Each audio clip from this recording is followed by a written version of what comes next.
Welcome to the Humans of Hospitality podcast. I know so many of you listening to this show love your local bar, your local restaurant, maybe your local hotel, and have so many fond memories of time in hospitality businesses. This is the podcast where we get to chat to the human beings behind the scenes of that industry. Maybe the chefs or the bakers or the coffee roasters or the gin distillers or the craft brewers or the entrepreneurs, but all doing an amazing job of making sure that hospitality stays interesting and the big, dull, formulaic brands do not take over our high street. Please enjoy the show.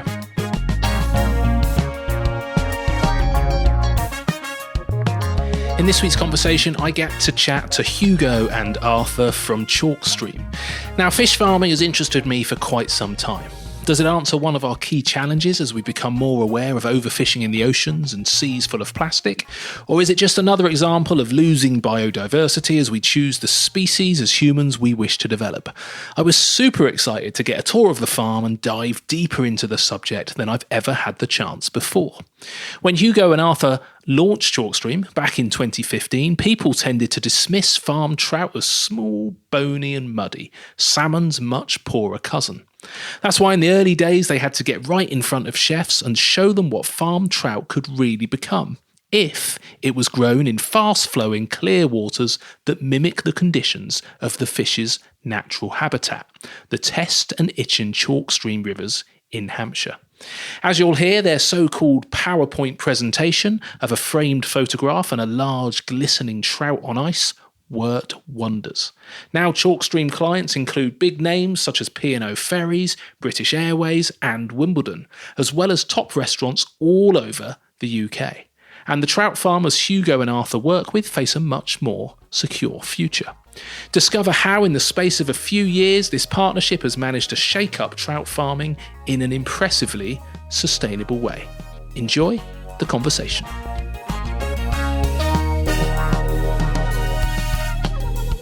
Okay, Hugo, Arthur, thank you so much for sparing the time to have a chat today all about Chalkstream and the wonderful world of trout. Much appreciated. Great to have you. Yeah, brilliant.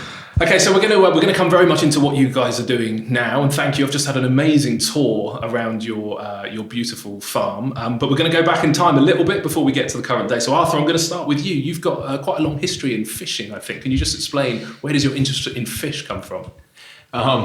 Well, I absolutely love fishing. I've always done it my whole life, and now I'm back into selling fish. So rather than catching it, we're selling it. And that was Cornwall based, was it? Yeah. That's where you were brought up as a child? Yeah, down in Cornwall. So I did a lot of fishing with none of my family fish. So it skipped a generation. My grandfather was very keen, but I never knew him, sadly. And I've sort of been taken under the wing of a couple of people who got me into fishing. And I did biology at uni. And so just very keen on the natural world, fishing and the sustainability of fish stocks. Excellent. And then you combined two worlds, because after the fishing you ended up in London, and it was Fuller's, was it, before this? Yeah, that's right. So I was working for Fuller's for 3 years, and which is great fun, up in London. And then there was a chance trade show where I bumped into Hugo. Okay. And with Fuller's, was that involved in did it help from a restaurant kind of kitchen perspective, I suppose? What was your role there? Quite sort of. It was it was called a national account manager, so it was looking after Fuller's brands within managed pub groups, and then it was into tented and leased. Okay, so F&B related. Exactly, yeah. And then Hugo, you've got a huge career in all sorts of stuff. What were you doing before farmed fish? But bearing in mind we've only got an hour. So. Yeah, no, I think that my main business prior to getting involved in the Chalkstream is I originally was in the bottled water industry.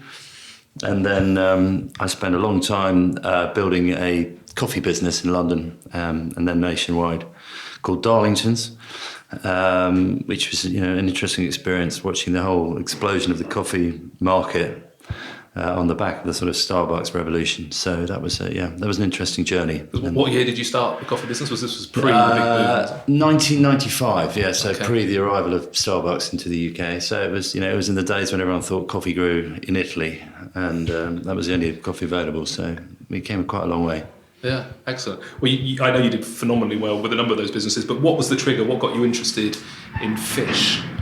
Well, when I sold the coffee business, I was looking for a new challenge. I'm proud of being from Hampshire, and I really wanted to do something local. I could see the emergence of local food into people's ways of thinking, and by complete chance, I met a friend of a friend in a car park who told me of another friend who owned a fish farm. He's actually now one of our directors, and has this beautiful farm in Itchen Abbas. And he said, "Why don't you come and have a look at what we're doing there?" And I came and I saw this amazing place. And the industry at that time was on its knees because of the growth of the salmon industry over time, and they were in a pretty bad place. And I thought, this is just sort of fits what I want to do. I love the idea of Hampshire fish. I love trout. And then, I had this crazy idea, bumped into Arthur, and off we went, really. Amazing. Okay, well, we'll come into the details of how you transformed that. But Arthur, you're the fish man. I think you just gave me this incredible talk. Can you just explain a little bit about how the fish are farmed and the more traditional approach? Because it used to be very much around portion-sized fish, and just explain a little bit about how that's changed. That's right. So we're very lucky with our farms that they're on the Chalkstreams, so we benefit from this fantastic quality water. So that's really the bedrock of the farming farming process. So lots of people think trout are small, bony and muddy, and much of the trout industry was based around a portion fish. When I say a portion fish, I mean 500 grams, so half a kilo, and that was the standard for trout. And it was very popular in the 70s, and then late 80s, and then, as Hugo said, farm salmon really started to kick off, producing a much larger fish, and the sort of portion trout fell behind because the versatility of it was much harder. The versatility of it wasn't as great as a large salmon fillet, which you could smoke really well or portion into sort of 120 gram pieces and cure.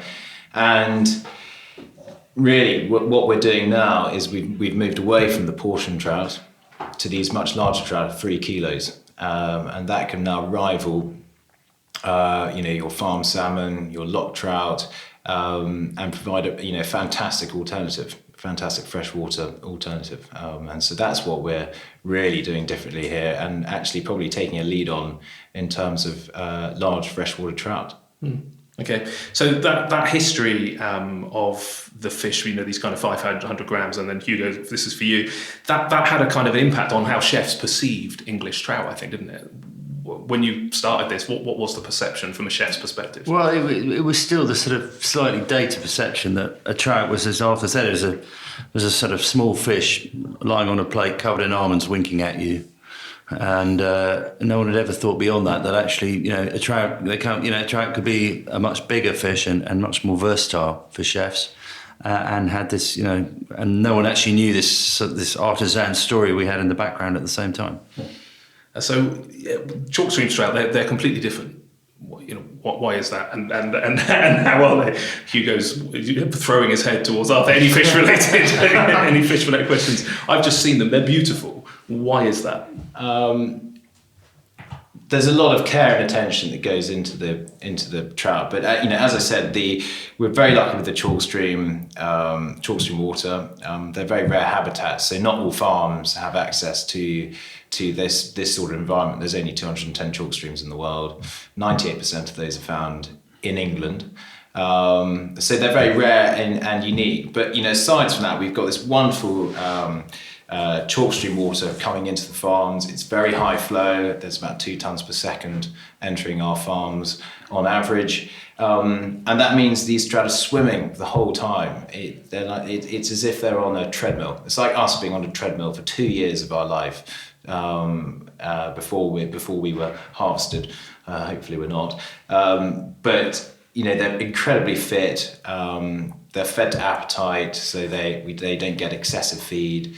So they don't get fat and flabby, and that clean environment is reflected in their really clean taste. So with the care and husbandry that goes into these fish, along with that great environment, means that you have this product at the end that is super high quality, very lean, very muscular. It's got great muscle quality. And that's, we're not doing anything radically different, but what we're doing is just really taking huge care over how we produce the fish. Right. And these farms are generally on the old water mills. Why is that relevant, and how closely does that mimic their sort of fresh environment? That's right. So the mill streams obviously provide a gravitational difference between the height of the river and the mill, so it builds up this great head of water, and that is what is responsible for this really high flow, 2 tons per second flowing into the farm. And the other beauty of it is we don't need to pump any water. It's just constantly flowing through. So, we don't need any electricity or anything like that to keep the water going. Okay. And then these Chalkstream rivers are particularly rare, and then that's key from a cleanliness of the water. What impact's that having? We're not really, yes, they're very rare. But the most important thing about it is all that water is filtered through chalk downland. So all over, say, Hampshire and Wiltshire and Dorset, you've got this massive band of chalk, and that acts like what I call a Brita filter. So rainwater falls onto the chalk down and filters into these underground aquifers, and those underground aquifers then feed the chalk streams via springs. And so you have this wonderful nutrient-rich water that's slightly alkaline, and that really provides a fantastic environment for lots of invertebrates and then the fish and other mammal life on the rivers itself. Okay, and that rain or water has come. Is it 6 months it spends sort of finding its way from rain to here? Where does it go? Yeah, so it can take a long time for it to actually filter down into these aquifers. It can take up to 6 months, and so for us, we love wet winters because there's no plant growth really during the winter. So all the rainwater that falls actually makes it all the way down to the aquifers. So that's really key for us. As long as we have a wet winter, the summer's usually okay. Okay, and because that keeps the flow going all the way. Yeah, have you ever had any years? I'm thinking last year was particularly hot and early spring. Did that cause problems, or would the winter been wet anyway? No. Last year was tough, just for the growing conditions really, because it was very cold, meaning they're very slow in a peak growing period, and it went very, very hot. But luckily we'd had that wet winter, and so we had the flow of water despite being incredibly hot summer. Okay, because you can basically provide these fish all year round. It's not like traditional farming that there's a season and an off season. Yes, so we make it so, as in the growing seasons are obviously set because that's the climate and the temperature. But Pete, who's the farm manager, will skillfully sort of manage the population of fish that we'll have a very level supply throughout the year, and then we try and cater for peaks and troughs here and there. Okay, excellent. Hugo then, a branding one. So Chalkstream, where does that come from? Was that your idea? Because it's a really simple name that says so much about the fish. Yeah, the funny thing is, in other businesses I've sort of spent hours and you spent money talking to other agencies and people trying to come up with brand names, and I came up with the name within 30 seconds of walking out of the farm that first time that I met Nick. As I got into the car, I'm going to have a business. I'm going to call it Chalkstream, and it's funny. We get so many so many people always saying to us, "Fantastic brand name." It's very powerful. It says exactly what the product is, and I think it's just a stroke of luck, really. And it's been it's worked well. You've not set up a branding agency in one of your many things that you've got. No, I think Arthur will vouch for the fact I'm not very good at these things. It has been. It's funny. It's been strong and it's interesting now because people ask for it by name in both a retail and a wholesale environment. Okay.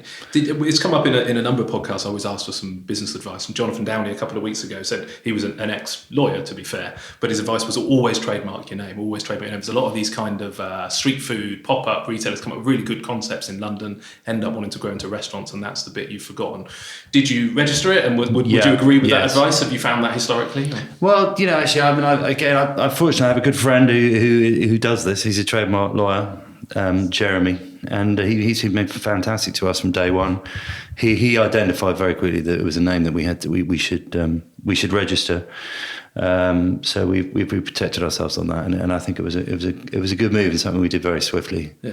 And do you see this becoming as a sort of a market provenance, similar to you've got Cornish mackerel and other kind of well-known areas for supplying fish? Does it feel like it's becoming known? It does now. I mean, something you see on well-known restaurant menus where everything else is a generic until you get to us, and it's a Chalkstream trout.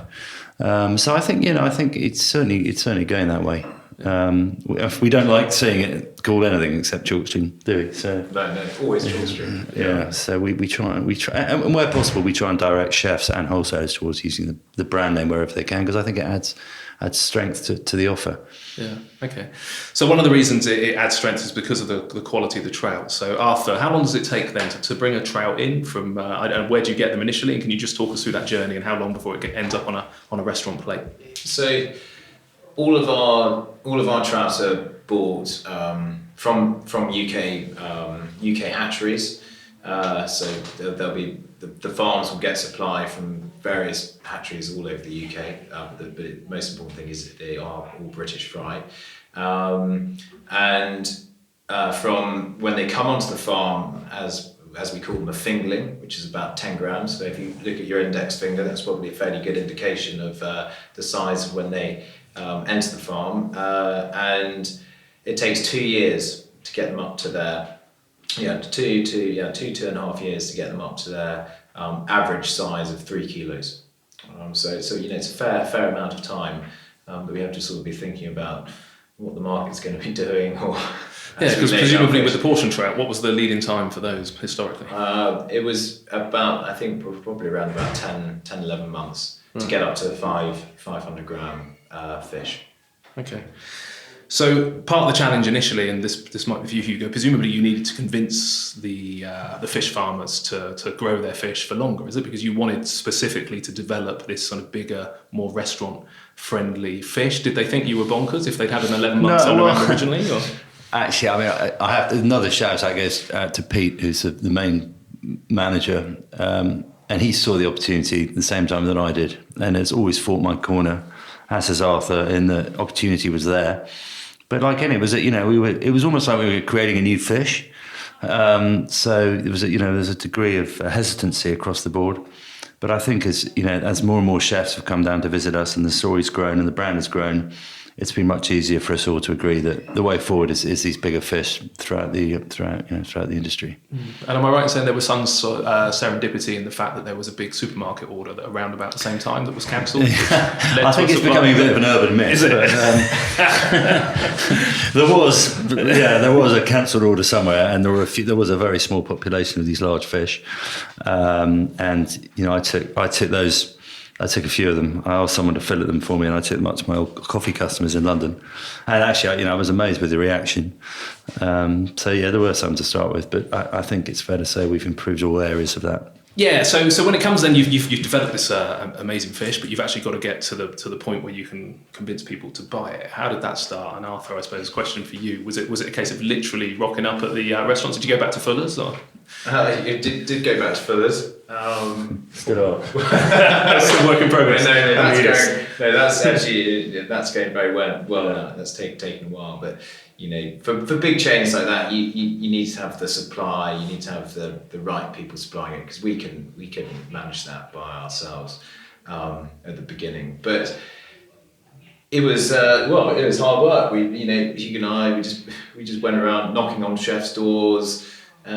Pretty shameless, really, but the key is we've got our PowerPoint presentation, and our PowerPoint presentation is probably an A3 picture of a farm in a picture frame, so it never runs out of battery. You've smashed it at least twice. It's had a couple of falls, but it is just a picture frame with an overhead view of the farm. So we used to have that, and we used to take a sample of one of these fish, because people were they weren't believers. And people they had that thing. Trout was small, it was 500 grams, and that was trout. And so we used to go along to chefs, and we'd take one of these large trout with us. It would be in one of these poly boxes. We'd be like, lift off the lid, and there was this fish that had been, like all of our fish, harvested to order. So it'd be absolutely prime condition, in rigor.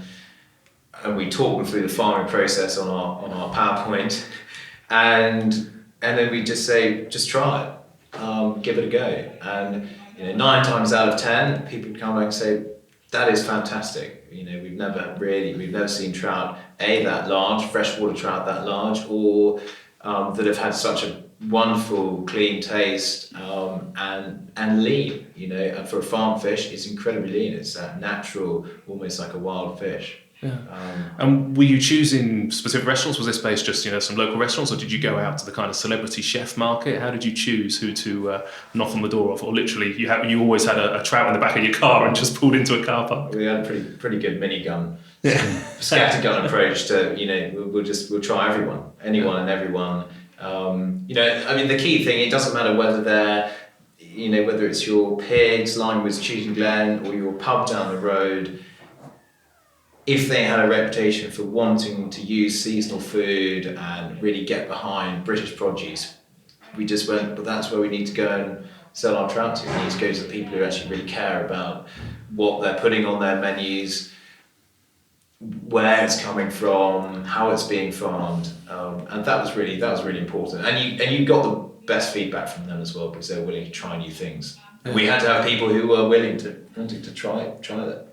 I had a chat with James, Cabrito Goats. Have you heard of Cabrito Goats? It was a similar thing where they were trying to almost start a market, basically, because we all eat a lot of goat's cheese and goat's meat. Goat's milk, but very rarely do we eat goat's meat. So it means that most of the male billycoats that are born are kind of euthanized at birth. So he was kind of, what a huge waste this is.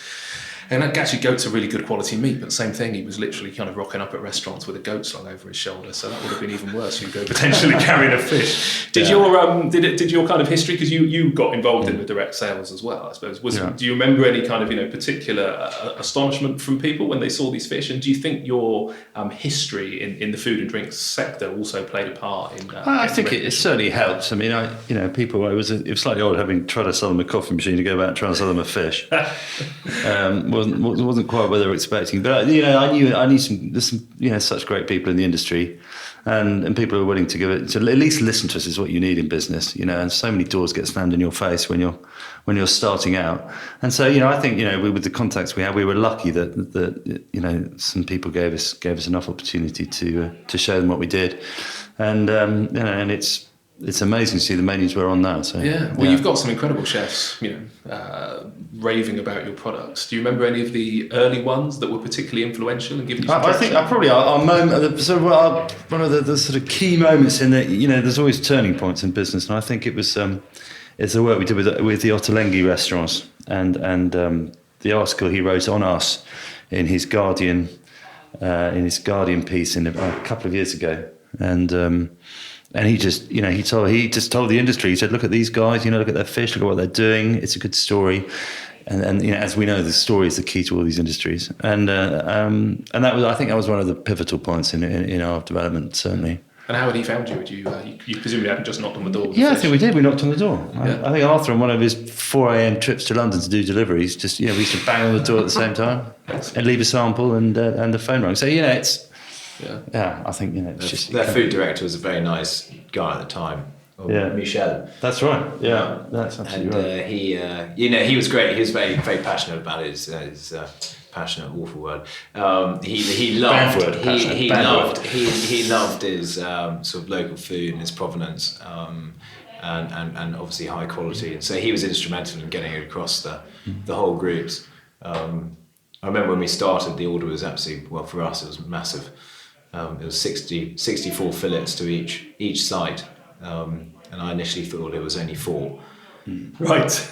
And because our trout are so fresh, you can't actually pinbone them. So I then said, "Can you repeat the order?" And he said, "Yeah, it's 64 for each site." At which point we had to go and see P quite quickly. Yeah, with the nets. Oh, it's a lot more fish for that. It's good. It's great. And got your. We'll come to scaling that up in a minute, actually, because as you developed, P&O was another one I think that came along. How did that come about, and did that make a big difference? Yeah, that was again. They were fantastic to me when I had my coffee business, and so I was able to speak to some great people in that industry. I was in their dry goods supplier, Cavendish. And they love the story. It makes sense, if you're going on a cruise, we're so close to where the ship set sail, so on the first night of a cruise, they they've always championed us as one of their artisan suppliers, and they love telling the story about the fish are almost just river comes out here, and it's a good story, funnily enough, and it just seems to suit their brand, and it's sold really well for almost since we started. I mean, they were our first key customers and still fantastically loyal to us now. How long ago was that? That was 4 years ago, yeah, okay. right from the start. Yeah, I think so. I think that was that 5 fingers. A clue from Arthur. This is probably more of a question for Pete than even you, then, Arthur, because things like that come along, and with what we've already discussed, you've got a 2-year lead-in time for your product. When you start to scale significantly, was this a big change from what the farmers had seen before, and how do you go about trying to manage that supply process? It was. I remember that day. We went to go and see John. It was the day after my birthday, and we came out of it. That was the day we stopped dealing in kilos and actually started dealing in tons, because that's sort of what they deal in, and it was a pretty monumental moment actually. And with the farms, we're always in touch with the farms, going, we think this is on the horizon, we think this might be happening. Pete will be looking at his stocks going, well, this is what we've got. This is what we've got at the moment. It's a finite resource. So in terms of what we had and what we were doing, it was a bit of a, oh my God, well, do we have enough fish for it? Anyway, we luckily made it happen. So it was good. But in terms of volume, the farms have always done quite a lot of volume. It wasn't anything different. For them, it's more, how do we get the supply, how do we get the volume up to there in order to achieve it? Yeah.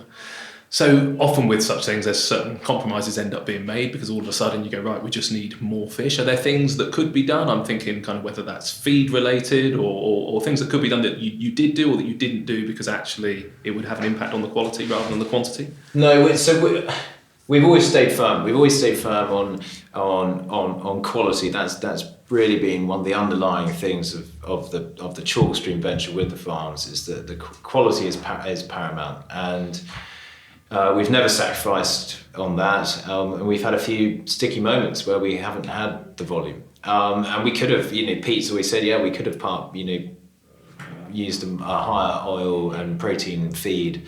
And we could have put the weight on more, but actually that would have taken us away from what we were really good at doing, which was producing these really high quality trout. And it was important to protect that and stay true to that ethos.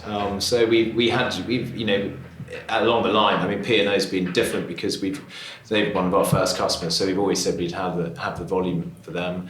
But we've had times with our wholesalers where we've just had to go, guys, this is all we've got until the next band of fish coming up. Particularly when we were growing and not really sure of the uptake of the fish through the wholesalers, we would have to go, there's a finger in the air. We don't know how much we'll need. We don't know how popular it's going to be. And then suddenly we're told we're suddenly doing Ascot or Wimbledon or one of these events. So suddenly there's a huge demand, which we've always just we've had to manage. And it's getting easy to do that now. So. Yeah. You seem very calm, but that's fine. I'm just imagining all of a sudden it must be tricky with a live product, I suppose. Has there been certain customers, Hugo, that you've had to turn down? And then what kind of lead-in time can you give them and say, look, we're going to have fish again? Presumably you're not saying we're going to turn you down for 10 days. We're turning you down for 6 months. No, I mean what we've had to do, and I stress that this is historic now, but we've had to. We've had to look at allocation of our stocks and work with our wholesalers. The biggest, most loyal first and all the way through, and they've been fantastic with us, to be fair. And in a way, that's reality when you're dealing with a creature. It's not a wheel nut or a light bulb. It's these are real. We have to. We have to be conscious of what we're doing and how much availability we have. Yeah, and when you say that's historic, have you now got a lot more supply capacity than you had? Yeah, what sort of growth we have yes, and we're moving right across the board to these bigger fish, and therefore there is more capacity. And again, it's just everyone tying to the story, but there will be a ceiling at some point. But and how are you doing it? Are you adding more farms, or are you just? We're just adding bigger bits of the farms and taking more availability from them. Yeah, I mean we've just got better at doing it. selling beer before this. Yeah, I love fish. Hugo was doing coffee. I mean, we just didn't know. Lots of it was trial and error for a lot of it, and with the farming process as well. People said to Pete, you won't be able to grow trout up to 3 kilos for the table commercially because it'll be too difficult. And so Pete's really, took the challenge, got that done. Which aspect of it is too difficult? Actually getting the fish to grow that big? Yeah, because it was a huge break away from the traditional farming of trout in fresh water. There was that portion trade. That's what everybody knew. And so it's suddenly quite a big shake-up. So the concern was whether there would be a demand for it, or actually whether it could actually be produced in the first place. Yeah, I think there was a little bit of demand. Whether people would buy it, and actually the challenges of growing it on a farm that is set up for portion fish. Right. And also the seasonality of it. It's funny, people don't. When is it? Is it a Christmas product? Is it something you have? Is it summer, spring? And we had to sort of work around the seasonality, which changes every year. When I started selling coffee, it used to be a drink that, our busiest months were always the cold months, and our worst months were July and August. When I sold the business, the busiest months were July and August because of the whole emergence of cafe culture. So it's funny how things change, and we try and work around that here. But again, as it's a sort of new industry, it's still a lot of trial and error, but we're getting there. Yeah.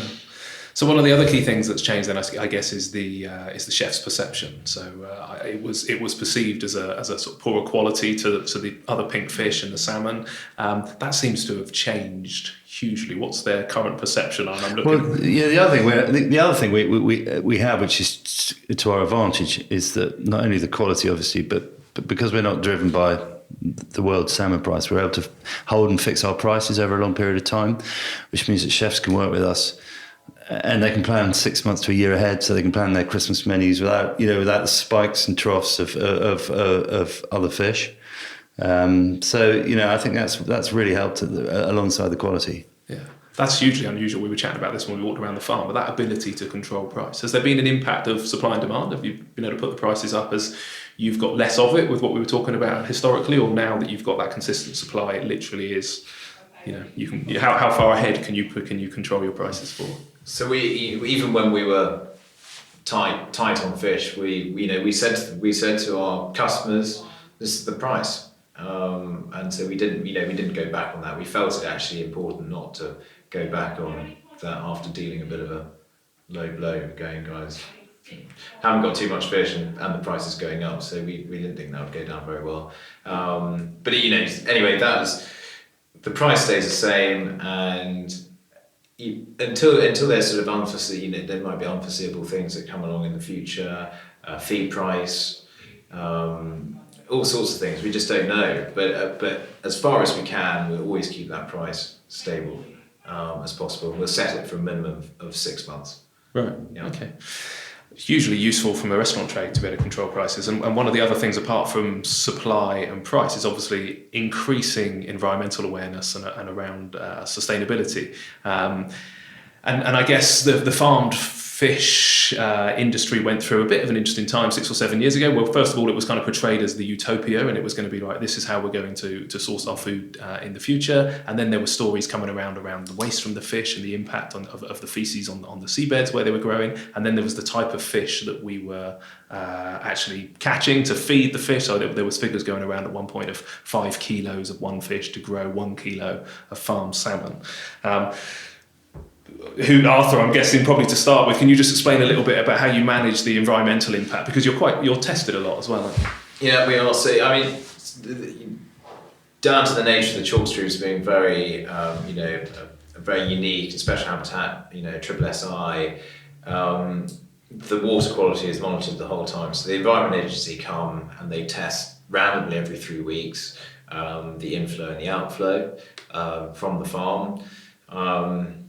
And the water going back into the river has to be in the same Class A bracket as when it came in. So Class A is the rating given to the rivers. So that's the highest rating you can get. So it's got to be in that Class A bracket when it leaves. But the nature of the farm is it's almost like a closed system in terms that we're never going to have any escapees. We've got screens going across everywhere. that stops that happening. Being freshwater, there's no sea lice. And then when the water's finished going through the farms, we then put it through the settling channels. And they're much wider, much deeper, and that slows the flow. And so obviously where you've got a farm, where you've got animals, there's obviously always waste. And those settling channels filter out that waste via gravity, and it stops that going back into the river. And then we can dredge those settling canals, and that silt can be taken out elsewhere, used as fertilizer if needed be. Okay, so the water coming in at one end is literally crystal clear, chalk filtered. Going out the other side is the same, and then the waste in between can be dredged. That's right. Sold yeah. for fertilizer. Yeah. Okay, and then the feed. You mentioned, I think, on the website that you've reduced the amount of marine content by 60% in the last 10 years. What does marine content mean? So, what's the impact of that? Yeah. So if you imagine your hand as a pellet. And 70% of your hand is made up of vegetable oils and proteins, and 30% is made up of marine oils and proteins.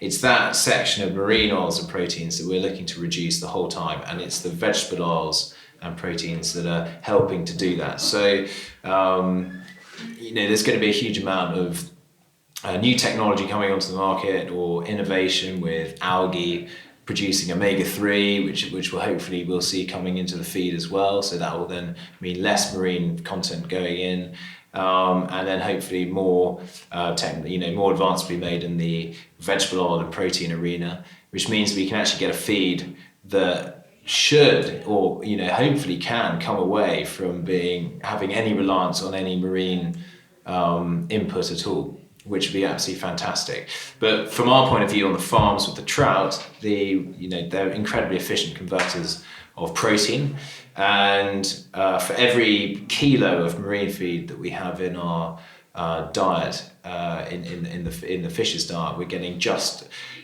over equal to a kilo of edible trout being produced. And the perception of agriculture is that it takes a huge amount of feed from the oceans to produce one farm fish, and the reality is that process is becoming ever more efficient, which is absolutely fantastic. And so from a global perspective, if you're looking at populations, agriculture, you were mentioning as a utopia of this is going to save the world. Done well, and responsibly and sustainably, agriculture, you can't beat it for producing protein. It's so much more efficient than beef, pork or lamb. So it's a fantastic resource. Okay, and is that changing across the industry? I had an interview with Helen Browning, Chief Exec of the Soil Association, all around organic farming and how we can feed 10 billion people on planet Earth without fundamentally destroying the planet. And she found it sort of contradictory. I suppose she's a kind of meat farmer fundamentally, but actually having to advise people, we do need to eat a little bit less meat, and we need to eat better but less. Do you see it outside of your specifics around Chalkstream? Is it improving across the industry in general with farm fish? 100%, and that's because it's got to. It's as you say, it's going to have to change, and equally, you can't have 5 kilos of fish going in and only producing 1 kilo out, because the mass doesn't stack up anymore.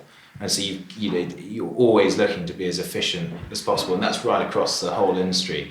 And by having less impact, that's what it's all about. So it is happening. And the primary shift then has been this move to more vegetable-based feed. And how do we know? Somebody's presumably testing the impact of that as to whether the fish convert it. Do you know how that? Yeah, so stressing our feed guys, there's going well above my. Yeah, I was going to say getting a little bit geeky, but well above it, but. Yeah. They've just done a microbalance diet on it, which gives them all the nutrients they need. I was going to say I'll do a podcast with the feeders, but I think we'd have a very limited audience, wouldn't it? Yeah. People might tune off. Hugo, that sustainability story, was that key from the start, or did it start with I want to make an amazing fish and sustainability became relevant later? Yeah, I think I hadn't appreciated how the level of sustainability. I knew, and as I touched on, I knew we had a good story, which I think is absolutely essential, and the sustainability part of it is, I hadn't seen quite how crucial it was, or what a major part of the story it is. but we're proud to have these credentials. Because you then got Sustainable Restaurant Association accreditation, I think. Did you work with them before? Or? Yeah, they've been down here. They've hosted a lunch on the banks with their customers, and it was a sort of nod in our direction that what we're doing is good. Okay. So looking back over the last, was it 5 years now? Pretty much. I think it is. It must be 5 years. Yeah. Which bits are you most proud of? I'm proud of last week actually. Yeah. Yeah, we had our biggest week last week in terms of the volumes of Chalkstream Jack into the markets. We were going. They were going out to go on British Airways. They were going to Wimbledon. They were going to many top restaurants all over the country, and. And there's a fantastic good feeling throughout the business on the farms, here in the office with all the guys we have here. It seems to be a great time for us in these interesting changing times. Yeah. A good British story. I mean, I feel very fortunate to be working here. Yeah.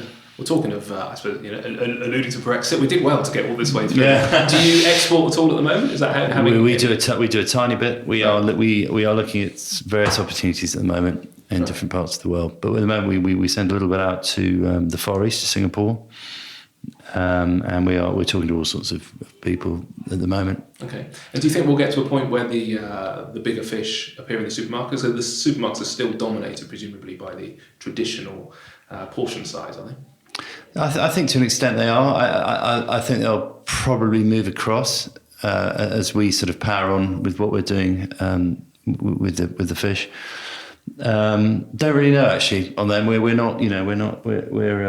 very happy with the customers we have and with the way we're moving. No plans to supply them? No, not at the moment. Okay. And have you diversified at all into making products? Do you smoke the fish yourselves, or is it all just... Yeah, Arthur is more king of the smoking side, but well, we've got we do the hot and the cold smokes, and it's as a split of the business about 80% fresh to 20% smoked, and we've paired up with a great smokery called 7&Y based in Gloucester.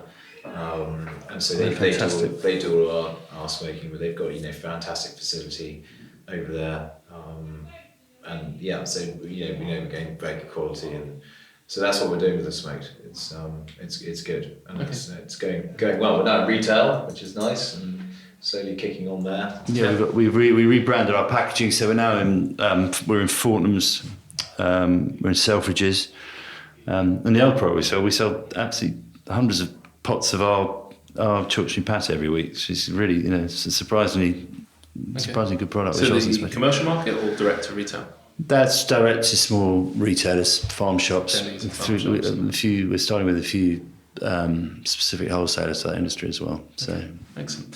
And then Arthur, which bit of this gives you the most pleasure? Because you came from Cornwall and loving fishing, and I remember you saying that you didn't really want to kind of combine your hobby and work because it would ruin it for you. But now here you are, surrounded by fish in the beautiful English countryside, although living in London. So what bit of the job gives you the most pleasure? Well, that really is just dealing with fish. I love fish, and I remember one of the first farm tours that I had took down at the farm. At that stage, we had two of those circular tanks that you saw. Had our fish in for the foreseeable when we were doing very small amounts, and I remember the guys at the time, and I can't remember who it was, but they just said, "What is your, where are you going to go with this?" And I said, "Well, hopefully we'll see this whole farm will be converted over to large trout, because Hugo and I at the beginning, we could see that chefs really wanted this, and it was the first time that trout had really been recognised as something on the menu." And so we saw it there, and now that whole farm that you went round, it's in August. That's the end of the portion trout, and it's all large trout. And that really sums up a huge amount of effort by everybody to get it out there. And it's brilliant. And it's usually, you said you've gone, was it from 1.8 million to 180,000 fish on the farm? Did I remember those numbers correctly? Yeah, that's right. So when they were doing portion, obviously there was a lot more trout on the farm And now, the welfare's better, stocking densities are so much, but everything, the whole operation down there has become so much better because the actual time and effort you can put into looking after the fish is so much better. So, it takes a huge number of boxes from sustainability, welfare, getting a great British product out there. It's really, that's, I think that was what everybody at Chalkstream is to be proud of doing. Excellent. Well, congratulations. Hugo, you've been on this journey a few times before, building companies. Anything you would have done differently in the last sort of 4 or 5 years with what you learned? Has this been very different to setting up a coffee business, or is it a similar journey? It's funny, I always think, is this the one that is going to be quick? Yeah. And you can't believe how the years fly by, when it's 5 years since we did this and 4 years, like all of them, it's an unbelievable amount of hard work at the beginning and knocking on doors. There's just no getting away from that in business. I've decided there is no secret magic way of getting these businesses to get into some sort of successful position. But I feel again it's been tough. We're lucky with what we've got, and then that here in this natural resource. Yeah, business is pretty relentless, I think, isn't it? You must get asked a lot for advice, just general business advice. Is there either any really bad advice that you hear being given out where you think that's come from an academic kind of background, or the flip side, any particularly good nuggets? Well, I tell everyone here, there's 2 rules to my life. I have a special app on my phone. My phone only accepts good news. And if you've got any bad news, sort it out yourself, because I'm too old for that. And the answer is always yes. That's the other thing I say. We're always yes, and we're obsessed with the way we treat our customers, and whether it's a small online inquiry or a large wholesale order, everyone gets the same service. Okay. I hope. Yeah. I'm sorry. Well, who gets the bad news, Arthur? Are you the? I specialise. I've got the bad news out. Yeah. He's got the bad news out. Yeah, that's good. Excellent. Any advice from your perspective? I suppose it's becoming increasingly, I don't really use the word cool, but I like to think that we're coming from a resurgence around good quality food. We went through this kind of intensive industrialisation of food, and we lost contact a lot with where our food was coming from. It all started to come in bright coloured pieces of plastic and cardboard boxes, and there seems to be a genuine desire at the moment to get back to some good quality, sort of knowing where our food's come from. Any advice you would give as to people who want to kind of go and create some sort of artisanal food business, apart from don't do it, because bump into somebody like Hugo at a trade fair. No, not really. I just think if you like doing something and you think it's a good idea, go for it, give it a shot. Okay. And what's next? Any great plans for the future of Chalkstream, or continuing your current trajectory? I think we're growing capacity and spreading the word. I think we'll keep going as we are. Excellent. And working with some great people. Yeah. Okay, good. So if people want to buy your product at the moment, a little bit of retail, but through various sort of smaller shops, but predominantly wholesale. If people want to find out more, where do they go? Is it social media, website? Where's the best place? So you come on to Instagram at Chalkstream, our website www.chalkstreamfoods.co.uk. So we've got the online shop. So wherever you are in the UK, we can get trout to you the next day, smoked trout to you the next day. And if you're in the Highlands and Islands, it's 2 days. Sorry about that. And but it's predominantly at the moment. It's very big in the restaurants. Yeah. So if you're in the restaurants, you see Chalkstream trout, you know exactly where it's coming from. And we're really hoping to build our retail, so it's more accessible, and also putting the fresh through fishmongers. So if you go to a fishmonger, ask your fishmonger, and if he doesn't have it, tell him to get a hold of us. Perfect. Same in the restaurants, I think, isn't it? All too often we don't know. People don't ask where their fish comes from, particularly farm fishing. A lot of bass was coming in from Greece and lots of foreign imports that just don't have the same sort of standards and quality. So I always say, please ask your restaurants where the fish comes from. Absolutely right. It's key, I think, isn't it? But no longer where does it come from, but just is it Chalkstream, right? Yeah. But that sums it up. That sums up exactly where it's come from, because people, lots of those restaurateurs have been to come and see the farms, and they know exactly where it's come from, which is quite novel in the fish business, because it's not, it's got a real Please. Unlike cows that you can rely to stay in the one place, fish move around quite a lot, so it's quite hard to say exactly where they're from. Yeah. But right, we'll get it on the menu as well down at our restaurants. But thank you both of you for sparing the time and telling the story. I think it's a great product, it's a great story. Thank you. Thanks, Mark.